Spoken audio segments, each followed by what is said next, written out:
সর্বোচ্চ নিরাপত্তা নিশ্চিতে এসএসএফকে প্রধানমন্ত্রীর নির্দেশ, সার্বভৌমত্ব রক্ষায় প্রস্তুত থাকার আহ্বান।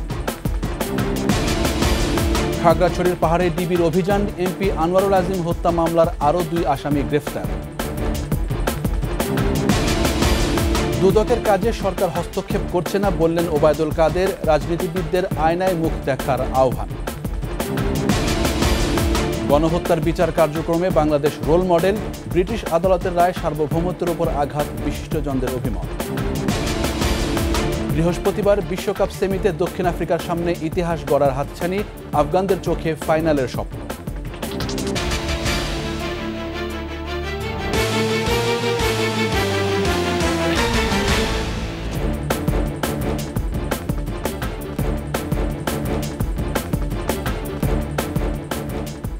শুনছিলেন ফার্স্ট সিকিউরিটি ইসলামী ব্যাংক পিএলসি সংবাদ শিরোনাম। আমন্ত্রণ রাত 11টার 21 সংবাদে, সাথে আছি আমি জাবের হোসেন। দর্শক, 21 টেলিভিশনের সংবাদ একই সাথে সরাসরি দেখতে পাবেন আমাদের ফেসবুক পেজ www.facebook.com/2124 অনলাইন। জনসাধারণ থেকে দূরত্ব সৃষ্টি করে নয়, বরং জনসম্পৃক্ততা স্বাভাবিক রেখেই সর্বোচ্চ নিরাপত্তা নিশ্চিতে বিশেষ নিরাপত্তা বাহিনীকে নির্দেশ দিয়েছেন প্রধানমন্ত্রী শেখ হাসিনা। সকলের সঙ্গে বন্ধুত্বপূর্ণ সম্পর্ক বজায় থাকলেও দেশ আক্রান্ত হলে সার্বভৌমত্ব রক্ষায় সদা প্রস্তুত থাকার আহ্বান জানান সরকার প্রধান। বিস্তারিত জানাচ্ছেন আকবর হোসেন সুমন। রাষ্ট্র ও সরকার প্রধান সহ দেশি বিদেশি গুরুত্বপূর্ণ ব্যক্তির নিরাপত্তায় গঠিত স্পেশাল সিকিউরিটি ফোর্স এসএসএফ 1986 সালে গঠিত রাষ্ট্রপতির নিরাপত্তা বাহিনী হয়ে উঠেছে অকৃত্রিম বিশ্বস্ত ফোর্স। সশস্ত্র বাহিনী, বাংলাদেশ পুলিশ ও আনসার বাহিনীর প্রেষণে নিযুক্ত চৌকস সদস্যদের সমন্বয়ে গঠিত এই বাহিনীর 38তম প্রতিষ্ঠা বার্ষিকীতে যোগ দেন প্রধানমন্ত্রী শেখ হাসিনা। রাজনীতির বড় শক্তি জনগণ থেকে বিচ্ছিন্ন না করেই নিরাপত্তা নিশ্চিতে বিশেষ নিরাপত্তা বাহিনীকে নির্দেশ দেন প্রধানমন্ত্রী। যে এই মানুষগুলির জন্যই তো রাজনীতি করি, এই মানুষদের নিয়েই তো পথ চলা, আর যাদেরকে নিয়েই দেশের মানুষের কাজ করি, তাদের থেকে যেন কোনো মধ্যে বিচ্ছিন্ন হয়ে না যায়।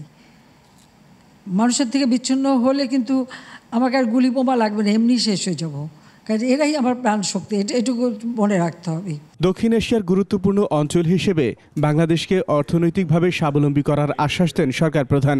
দেশটা হচ্ছে সবথেকে বেশি গুরুত্বপূর্ণ এখন দক্ষিণ এশিয়ায়, এবং সেদিকে লক্ষ্য রেখে আমাদের অনেক বিদেশি অতিথিরাও আসেন।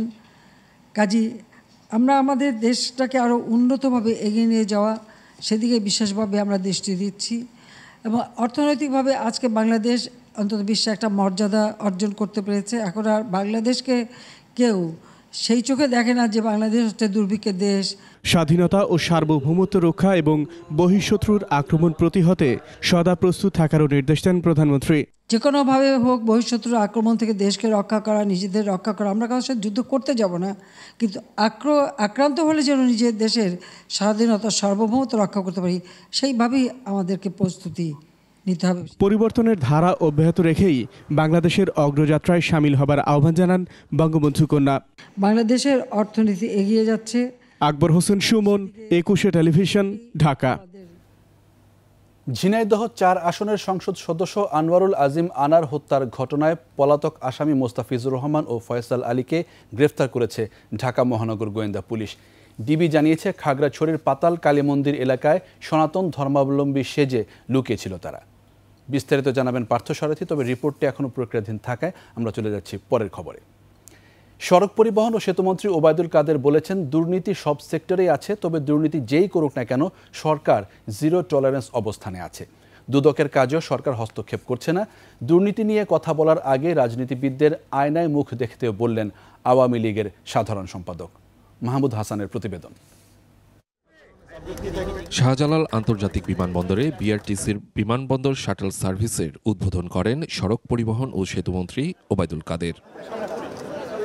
পরে সাংবাদিকদের বিভিন্ন প্রশ্নের জবাব দেন ওবায়দুল কাদের। জানান, দুর্নীতি যেই করুক সরকার জিরো টলারেন্স অবস্থানে রয়েছে। দুর্নীতি যেই করুক এখানে সরকারের জিরো টলারেন্স, প্রধানমন্ত্রী জিরো টলারেন্স। দুর্নীতি তদন্ত করার অধিকার আছে দুদকের, এবং এই স্বাধীনতা সরকার কোনো প্রকার হস্তক্ষেপ করেনি। দুর্নীতি নিয়ে শুধু সরকারি আমলাদের দিকে আঙ্গুল না তুলে রাজনীতিবিদদের আয়নায় নিজের মুখ দেখারও অনুরোধ জানান ওবায়দুল কাদের। দুর্নীতি সরকারি কর্মকর্তারা করে, পলিটিশিয়ানরা করে না, এটাও তো বলা ঠিক। কারণ আমরা যখন কথা বলি, আমি সবার কথাই বলছি, তখন আমাদের প্রথমত আয়নায় নিজের চেহারাটা দেখা, যে আমি অ্যাজ এ পলিটিশিয়ান আমি আমলাদের করাপশনের বিরুদ্ধে, তো আমার এখানেও তো করাপশন। এই সময় বিআরটিসির চেয়ারম্যান বলেন, বিআরটিসির জন্য আর কোনো বাস আমদানি করা হবে না, দেশেই তৈরি হবে bus. Mahmud Hasan, 21 television, Dhaka. BNP chairperson Khaleda জিয়ার মুক্তির দাবিতে সকল মহানগর ও জেলায় 3 দিনের কর্মসূচি ঘোষণা করেছে বিএনপি।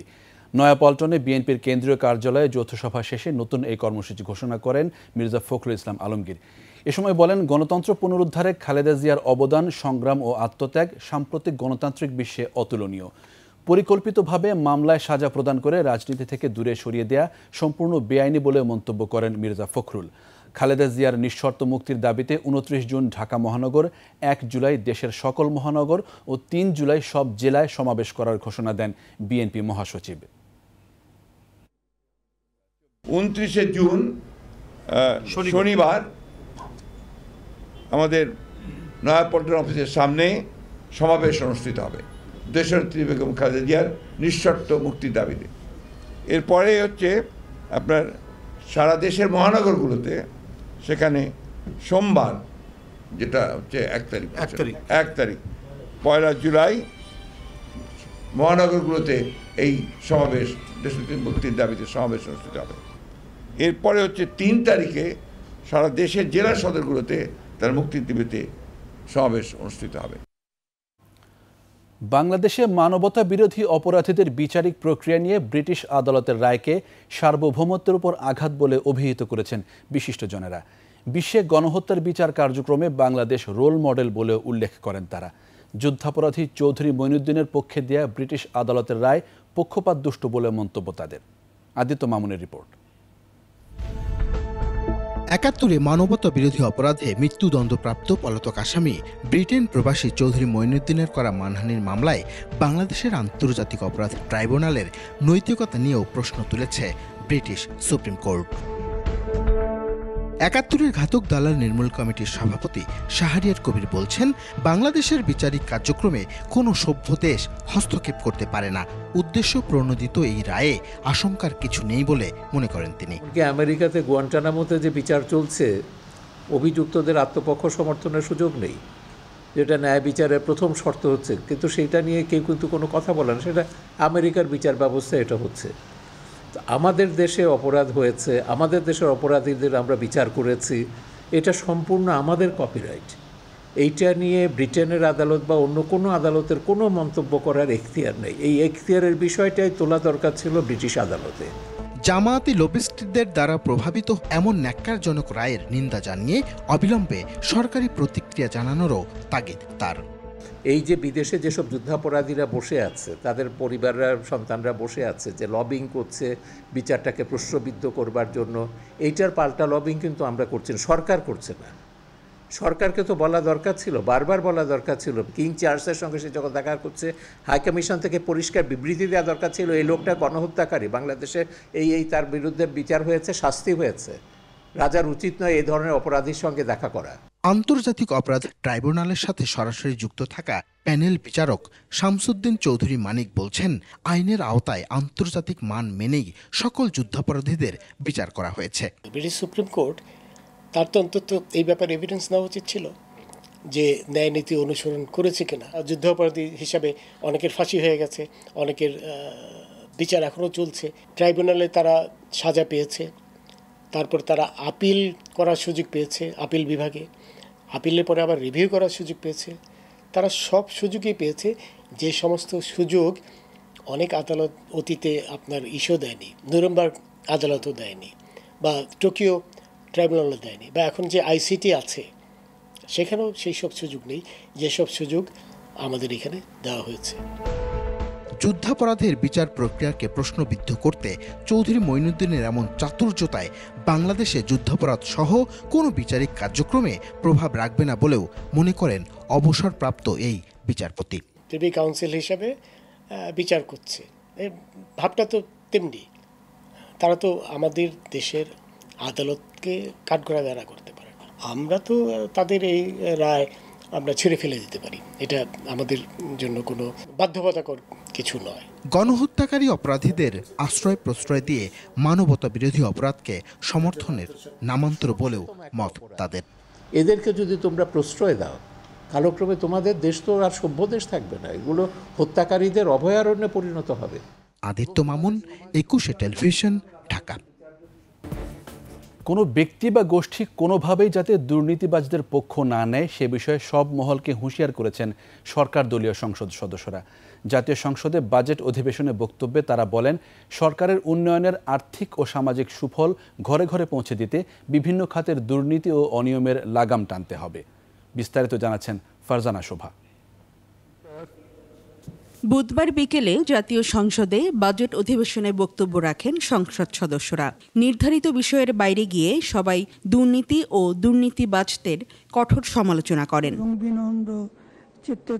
আওয়ামী লীগের যুগ্ম সাধারণ সম্পাদক ও ঢাকা ৮ আসনের সংসদ সদস্য আফামা বাহুদ্দিন নাসিম বলেন, দুর্নীতির দায়ে অভিযুক্তর পক্ষে সাফাই দিয়ে যে ব্যক্তি বা সংস্থা বিবৃতি দেয় তাদের উপরেও দুর্নীতির দায় বর্তায়।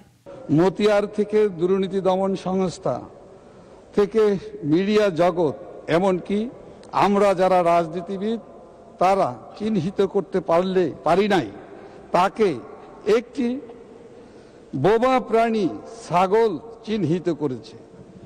এমন মতিয়ার আরো আছে কিনা যাদেরকে ভবিষ্যতে ছাগল কিংবা অন্য বোবা প্রাণী চিহ্নিত করার আগেই আমি মনে করি এদেরকে চিহ্নিত করার প্রয়োজনীয় ব্যবস্থা সংশ্লিষ্ট সংস্থাগুলো নিয়ে। পরে পররাষ্ট্রমন্ত্রী ডক্টর হাসান মাহমুদ বলেন, বিশ্বের নানা প্রান্তে যুদ্ধের কারণে দেশেও মূল্যস্ফীতি চলছে। অর্থনীতিকে স্থিতিশীল ও দুর্নীতির প্রভাবমুক্ত রাখতে কর আইনের সংশোধনের প্রস্তাব করেন তিনি। All eligible should file tax. 100 টাকা দিয়ে সবাই ট্যাক্স ফাইল করবে। বিদেশে যেমন সবাইকে ট্যাক্স ফাইল করতে হয়, সে ট্যাক্স দিক আর না দিক কিন্তু ট্যাক্স ফাইলটা করতে হয়। ইউরোপের বিভিন্ন দেশে, আমেরিকায়, নর্থ আমেরিকায় তাদের সবাইকে ট্যাক্স ফাইল করতে হয়। সে ট্যাক্স দিক আর না দিক কিন্তু ট্যাক্সটা তাকে ফাইল করতে হয়। আমাদের দেশেও আমি মনে করি সবার ট্যাক্স ফাইল করার বিধান চালু করা প্রয়োজন।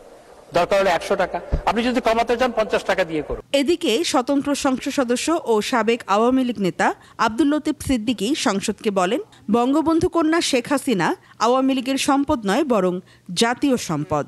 এবারও ব্যতিক্রম হবার কোনো সম্ভাবনা বা সুযোগ নেই। ফারজানা শোভা, 21 টেলিভিশন, ঢাকা। ছাত্রলীগের ভালো উদ্যোগগুলোকে প্রচারের আলোয় আনতে গণমাধ্যমের প্রতি আহ্বান জানিয়েছেন তথ্য ও সম্প্রচার প্রতিমন্ত্রী মোহাম্মদ আলী আরাফাত। বিকেলে মিরপুরের শহীদ সোহরাওয়ার্দী ইনডোর স্টেডিয়ামে ছাত্রলীগের আয়োজনে আন্তঃবিশ্ববিদ্যালয় ক্রিকেটের ট্রফি উন্মোচন অনুষ্ঠানে তিনি বলেন, স্বাধীনতা বিরোধী অপশক্তি ছাত্রলীগকে বিতর্কিত করার অপচেষ্টায় লিপ্ত। দেশের বিভিন্ন প্রান্তে সাম্প্রদায়িক অপশক্তির বীজ এখনও লুকায়িত রয়েছে বলেও মন্তব্য করেন প্রতিমন্ত্রী। বৃহস্পতিবার থেকে সরকারি ও বেসরকারি 64টি বিশ্ববিদ্যালয়ের অংশগ্রহণে ইনডোর ক্রিকেট টুর্নামেন্ট চলবে 3 জুলাই পর্যন্ত। বিচ্ছিন্নভাবে কোনো একটি অঘটন দুর্ঘটনা ঘটলে যে ফলো করে প্রচার করা হয়, আমি আমার গণমাধ্যমের বন্ধুদের বলবো, বাংলাদেশ ছাত্রলীগের ভালো উদ্যোগগুলো, গঠনমূলক উদ্যোগগুলোকে আরো বড় আকারে আপনারা প্রচার করুন। বগুড়ার জেলা কারাগার থেকে পালানোর 1 ঘন্টার মধ্যেই গ্রেফতার হয়েছেন মৃত্যুদণ্ডপ্রাপ্ত 4 কয়েদি। মধ্যরাতে ভবনের ছাদ ফুটো করে পালিয়ে যান তারা। ঘটনা তদন্তে কমিটি গঠন করেছে জেলা প্রশাসন। জোরদার করা হয়েছে কারাগারের নিরাপত্তা ব্যবস্থা। বগুড়া প্রতিনিধি AK আজাদের প্রতিবেদন, জানাচ্ছেন খুরশিদ আলম মুকুল। মঙ্গলবার রাত 3টার দিকে বগুড়া কারাগারের ভবনের ছাদ ফুটো করে এবং প্রাচীর টপকে পালান 4 কয়েদি। সঙ্গে সঙ্গে কারাগারের আশপাশে অভিযানে নামে পুলিশ। ভোর 4:15টার দিকে শহরের চেলুপাড়া চাষি বাজার থেকে তাদের গ্রেপ্তার করা হয়। ক্ষিপ্রতা, দক্ষতা এবং দ্রুততম সময়ের মধ্যে পরিস্থিতি বিবেচনা করে তারা দ্রুততম সময় অভিযান পরিচালনা করে এবং সেখান থেকে 4 জনকে আমরা ধৃত করতে সক্ষম হই। সংবাদ সম্মেলনে জেলা পুলিশ সুপার জানান, রাতেই ভবনের ছাদ ফুটো করেন তারা। পরে বিছানার চাদরকে রশি বানিয়ে প্রাচীর টপকে পালিয়ে যান। তাদের পরনে কয়েদির পোশাক ছিল না। তারা এক ধরনের সিঁড়ির মতো ব্যবহার করে তাদের যে প্রিজন সেলের যে ছাদের একটি প্রান্ত সেটি এক পাশে সেটিকে ফুটো করে তারা সেখান থেকে তারপর জেলখানার পাঁচিল টপকে তারা পালিয়ে যাওয়ার চেষ্টা করে। ঘটনার পর অতিরিক্ত জেলা ম্যাজিস্ট্রেট ইমরুল কায়েসকে প্রধান করে 6 সদস্যের কমিটি করেছে জেলা প্রশাসন। তাদেরকে আমরা নির্দেশনা দিয়েছি যে আসলে কিভাবে ছাদ ফোটা হলো এবং নিরাপত্তার কোনো কোথাও ঘাটতি ছিল কিনা বা কারাগারের যে অভ্যন্তরীণ নিরাপত্তা সেখানে কোনো ঘাটতি ছিল কিনা ইত্যাদি এই বিষয়গুলো পুঙ্খানুপুঙ্খভাবে ফাইন্ডিংস আকারে আমাদেরকে দেওয়ার জন্য। হত্যার দায়ে মৃত্যুদণ্ড পাওয়া 4 কয়েদি হলেন কুড়িগ্রামের নজরুল ইসলাম মঞ্জু, নরসিংদীর আমির হামজা, বগুড়ার ফরিদ শেখ ও জাকারিয়া।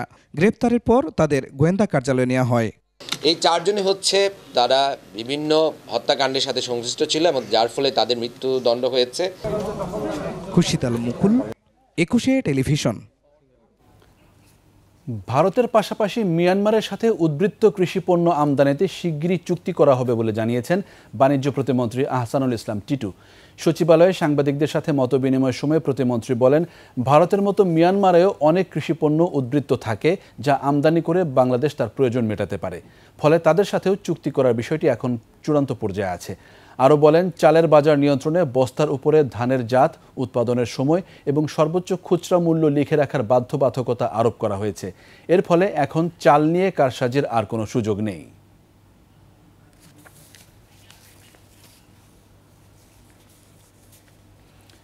ঝিনাইদহ 4 আসনের সংসদ সদস্য আনোয়ারুল আজিম আনার হত্যার ঘটনায় পলাতক আসামি মোস্তাফিজুর রহমান ও ফয়সাল আলীকে গ্রেফতার করেছে ঢাকা মহানগর গোয়েন্দা পুলিশ।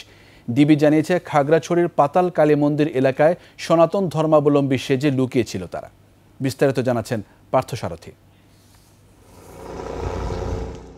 বুধবার দুপুর থেকে বিকেল পর্যন্ত খাগড়াছড়ির পাতালকালী মন্দিরের দুর্গম পাহাড়ি এলাকায় হেলিকপ্টার দিয়ে সাঁড়াশি অভিযান চালায় ঢাকা মহানগর গোয়েন্দা পুলিশ। গ্রেপ্তার করা হয় ফয়সাল ও মোস্তাফিজকে। পরে তাদের ঢাকায় নিয়ে আসা হয়। পরে ডিবি জানায়, ফয়সাল ও মোস্তাফিজ পরিচয় গোপন করে 23 দিন ধরে ওই কালী মন্দিরে লুকিয়েছিল। এই 2 জন আজকে আমাদের কাছে গ্রেপ্তার হওয়ার সাথে সাথেই তারা সকল কিছু তারা আমাদের কাছে স্বীকার করেছেন। তারপরেও আমরা যেহেতু তাদেরকে আজকে তাদের গ্রেপ্তার হয়েছে, আমরা আরেকটু জিজ্ঞাসাবাদ করে তারপরে আমরা আপনাদেরকে পরবর্তী পর্যায়ে বিস্তারিত জানাই। ডিবি থেকে জানানো হয়, এমপি আনারকে চেতনানাশক প্রয়োগ করে ফয়সাল, আর মোস্তাফিজ আনারকে চেয়ারে বেঁধে রাখে। একটার পর একটা যে আসামি ধরে যাচ্ছে, তাহলে এত অ্যাচিভমেন্ট আমরা করতে পারতাম না। আমি মনে করি চাপ নেই বলেই আমরা আমাদের ডিবির টিম সারা বাংলাদেশ থেকে যে যেখানে রয়েছে, যার বিরুদ্ধে অভিযোগ পেয়েছে, আমরা তাদেরকে সেখান থেকে গ্রেপ্তার করে আমরা নিয়ে এসেছি। এদিকে এমপি আনার হত্যা মামলার অন্যতম আসামি গ্যাস বাবুকে নিয়ে তার ফেলে দেয়া মোবাইল সহ আলামত উদ্ধারে ঝিনাইদহে শহরের একটি পুকুরে তল্লাশি চালায় গোয়েন্দা পুলিশ।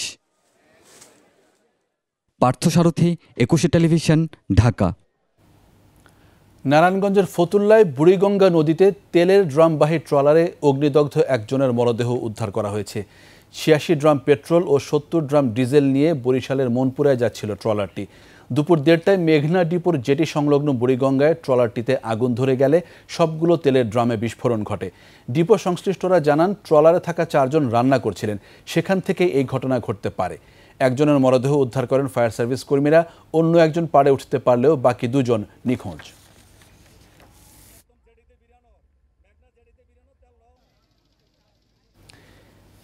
পাহাড়ি ঢলে ভেসে আসা বালি, নুড়ি ও পলিতে নাব্য হারিয়েছে সুরমা নদী। কয়েকদিনের মাঝারি বৃষ্টি বা ঢলেই দুপার উপচে পানি উঠছে শহর ও গ্রামে। অস্বাভাবিক বন্যা থেকে রেহাই পেতে নদী খননের দাবি স্থানীয়দের।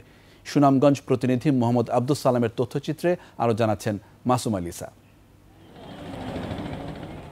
ভারতের করিমগঞ্জের বারাক নদীর মোহনা থেকে সুরমা ও কুশিয়ারা নদীর উৎপত্তি।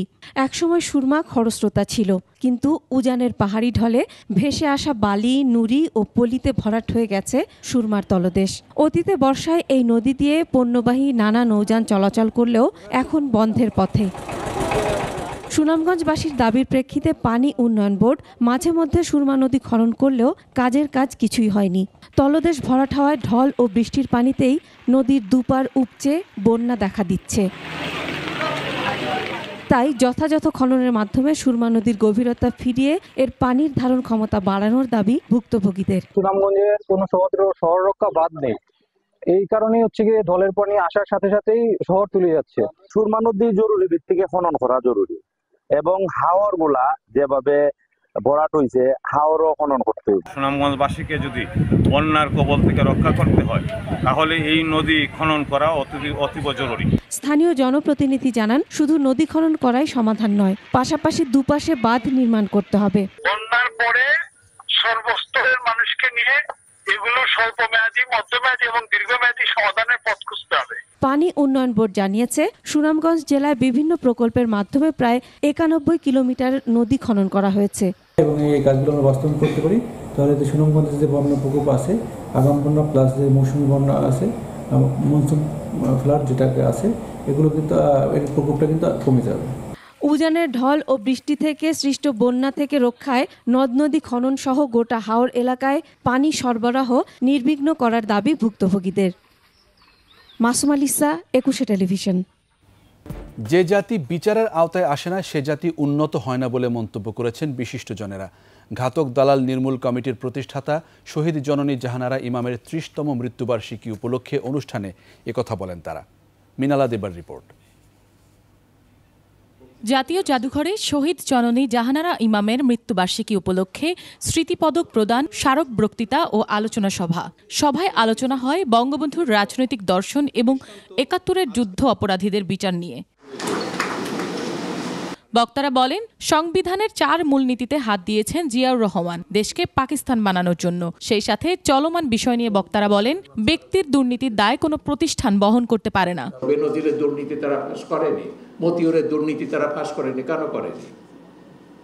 এই প্রশ্নের তো জবাব দিতে হবে। যারা বেনজিরকে রক্ষা করতে চাইছেন, মতিউরকে রক্ষা করতে চাইছেন, দুদকের কাজ পর্যন্ত এখন প্রশ্নবিদ্ধ হয়ে গেছে। বঙ্গবন্ধু হত্যার মাধ্যমে তার আদর্শকে হত্যা করতে চেয়েছিল ৭১-এর পরাজিত শক্তি। যতদিন মুক্তিযুদ্ধের চেতনা প্রতিষ্ঠিত না হবে এ যুদ্ধ চালিয়ে যেতে হবে। ৭১-এর পরবর্তী সময়ে বঙ্গবন্ধু যদিও উদ্যোগ নিয়েছিলেন যুদ্ধাপরাধীর বিচারের জন্য, কিন্তু সেটা তো ৭৫-এর পরে সেটা সম্ভব হলো না। আমরা চাই যারা বাংলাদেশের স্বাধীনতায় এখনো বিশ্বাস করে না তাদেরকে শনাক্ত করে তাদেরকে কাঠগড়ায় দাঁড় করাতে।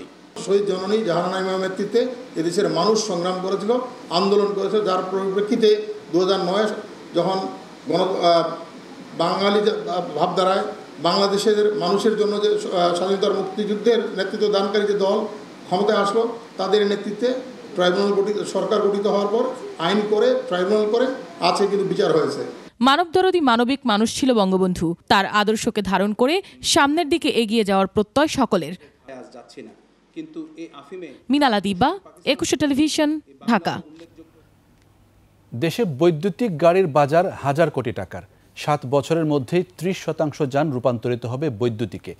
পরিবেশ বান্ধব এই বাহন কমাবে কার্বন নিঃসরণও।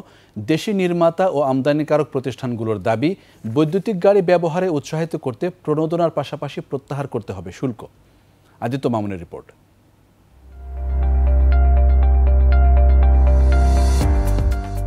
পরিবেশ বান্ধব, সাশ্রয়ী ও স্বাচ্ছন্দ্যের পাশাপাশি দ্রুতগতির ইলেকট্রিক কারের চাহিদা বিশ্বজুড়েই বাড়ছে। প্রযুক্তির উৎকর্ষের সাথে সাথে এই যানের যুগে প্রবেশ করেছে বাংলাদেশও। বিদ্যুৎ চালিত এসব গাড়ি অত্যাধুনিক। চার্জ সুবিধার পাশাপাশি রয়েছে ইন্টারনেট সেবাও। একবারের চার্জে চলবে 250 থেকে 350 কিলোমিটার। দাম হবে 5 লাখ থেকে 15 লাখ টাকা। নিজস্ব ব্র্যান্ডের বৈদ্যুতিক গাড়ি নির্মাণে 1,500 কোটি টাকার কারখানা গড়েছে বাংলাদেশ অটো ইন্ডাস্ট্রিজ। 2050 সালের মধ্যে 50% মানুষকে বৈদ্যুতিক গাড়ির আওতায় আনতে সরকারের মহাপরিকল্পনায় এগিয়ে এসেছে দেশি প্রতিষ্ঠানগুলো। ইলেকট্রিক ভেহিকেলে অনেক স্তর আছে, সেই স্তরগুলো অতিক্রম করা, ব্যাটারি, মোটর ম্যানুফ্যাকচারিং, এর চার্জিং স্টেশনের ডেভেলপমেন্ট, চার্জিং স্টেশন ম্যানুফ্যাকচার করা, এই প্রক্রিয়ার মধ্যে দিয়ে আসলে চলছে। আগামীতে আমার বিশ্বাস যে আমরা এতে সাফল্য আরও আনতে পারবো। সরকারের কাছে আমরা কিছু প্রণোদনা আশা করি, সেই প্রণোদনা এই প্রযুক্তি ব্যবহারে আরও বেশি সহায়তা করবে। বাজার সম্প্রসারণে সড়ক ব্যবস্থাপনা পরিকল্পনার পাশাপাশি ব্যবহার সংক্রান্ত নীতিমালা সহজীকরণ চান উদ্যোক্তা নির্মাতারা। গাড়ির কোনো সমস্যা নাই, আমরা যে কোনো গাড়ি আনতে পারবো, ইলেকট্রিক হোক, কি ডিজেল হোক, কি পেট্রোল হোক, কি গ্যাস হোক। সমস্যাটা হচ্ছে রোড, যে ইউজ অফ রোড, এটা পরিকল্পনা। ট্রাফিক ম্যানেজমেন্টে আমাদের চাপ দিতে হবে এবং প্রয়োজনে ট্রাফিক ম্যানেজমেন্টের বিষয়ে সোশ্যাল মুভমেন্ট করতে হবে, যাতে সবাই এটা রুলস মেনে চলে। যে কোনো ইভলিউশন সোশ্যাল মুভমেন্ট ছাড়া হয় না। সাশ্রয়ী এসব বৈদ্যুতিক গাড়ি জলবায়ু পরিবর্তন মোকাবেলারও কার্যকর উপায়। কর্মসংস্থানের পাশাপাশি গড়ে উঠবে আন্তর্জাতিক বাজারও। যদি সত্যিকার অর্থে ইন্টারন্যাশনাল লেভেল যেতে হয়, আমাদের ইলেকট্রিক ভেহিকেলে মুভ করতে হবে। আমরা সরকারকে রিকোয়েস্ট করেছি ইভি পলিসি তাড়াতাড়ি দেওয়ার জন্য এবং এটাকে পপুলারাইজ করার জন্য। তাহলে বাংলাদেশে আমরা মেড ইন বাংলাদেশ গাড়ি বানাতে পারবো, টু হুইলার বানাতে পারবো এবং রপ্তানি করতে পারবো। নতুন যুগের নতুন সময়ের প্রযুক্তি সম্পন্ন এসব বাহন বদলে দেবে আগামীর গতিপথ। আদিত্য মামুন, 21 টেলিভিশন, ঢাকা। এবার বাণিজ্য সংবাদ।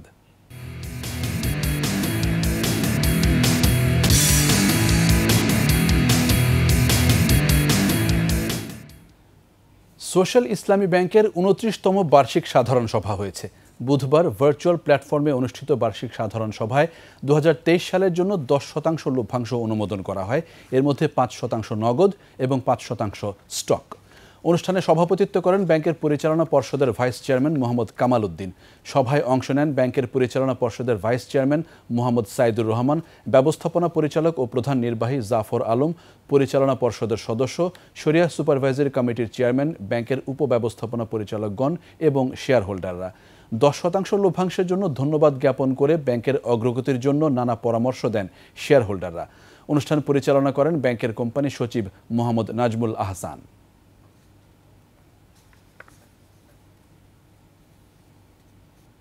শেষ করছি রাত 11টার 21 সংবাদ।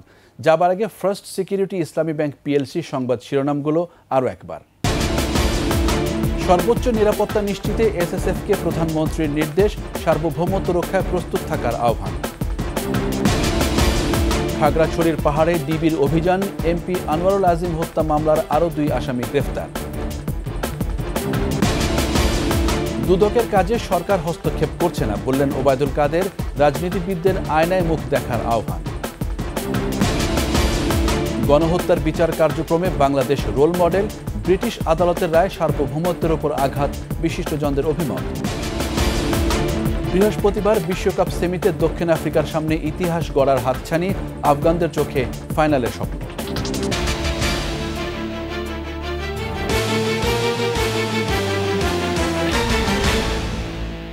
21 টেলিভিশনের সর্বশেষ সংবাদ জানতে ডায়াল করুন 2021 নম্বরে আর ভিজিট করুন 21-tv.com এই ওয়েবসাইট। এছাড়া ফেসবুকে ভিজিট করতে পারেন facebook.com/2124 অনলাইনে। এতক্ষণ সঙ্গে থাকার জন্য ধন্যবাদ। পরবর্তী সংবাদ রাত 1টায় দেখার আমন্ত্রণ রইল। 21-এর সাথে থাকুন।